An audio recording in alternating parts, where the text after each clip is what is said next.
சென்னை கொளத்தூர் அருகே சுடுகாட்டில் பெண் சடலத்தில் இருந்து மெட்டியை அகற்றுவது தொடர்பான தகராறில் இளைஞர் தாக்கப்பட்டு உயிரிழந்தது குறித்து போலீசார் விசாரித்து வருகிறார்கள். கென்னடி ஸ்கொயர் பகுதியைச் சேர்ந்த கண்ணன் என்பவரின் சகோதரி மஞ்சுளா உடல்நலக் குறைவால் உயிரிழந்தார். நேர்மை நகர் சுடுகாட்டில் வைத்து இறுதிச் சடங்கு நடந்து கொண்டிருந்த போது மஞ்சுளாவின் கால் விரலில் கிடந்த மெட்டியை கழற்றச் சொன்ன கண்ணன் இறுதிச் சடங்கை நடத்த விடாமல் ரகளையில் ஈடுபட்டார்.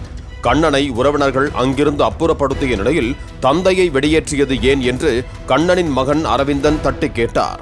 மஞ்சுளாவின் மகன் கிருபாகரன் தரப்பினர் அவரையும் தாக்கியதாக கூறப்படுகிறது. இதில் மூர்ச்சையான அரவிந்தன் மருத்துவமனைக்கு அழைத்துச் செல்லப்பட்ட நிலையில் பரிதாபமாக உயிரிழந்தார். முதலமைச்சர் மு கருணாநிதி கிட்ட திருக்குறள் ஒப்பிச்சு மாவட்ட ஸ்டேட்லயே ஃபர்ஸ்ட் வந்து அவார்டு வாங்கினாங்க சார். தங்க தென்னரசு சார் அவங்களாம் இப்போ கல்வித்துறை அமைச்சரா இருந்தாங்க. அவங்க கிட்ட அவார்டு வாங்கின பையன் சார். இந்த பையன் இன்னைக்கு இந்த பையன் இப்ப உயிரோட இல்லை சார். பிளே ஸ்டோர் மற்றும் ஆப் ஸ்டோரில் இருந்து பாலிமர் செயலியை QR கோடு மூலம் பதிவிறக்கம் செய்யுங்கள். செய்திகளை உடனுக்குடன் பெறுங்கள்.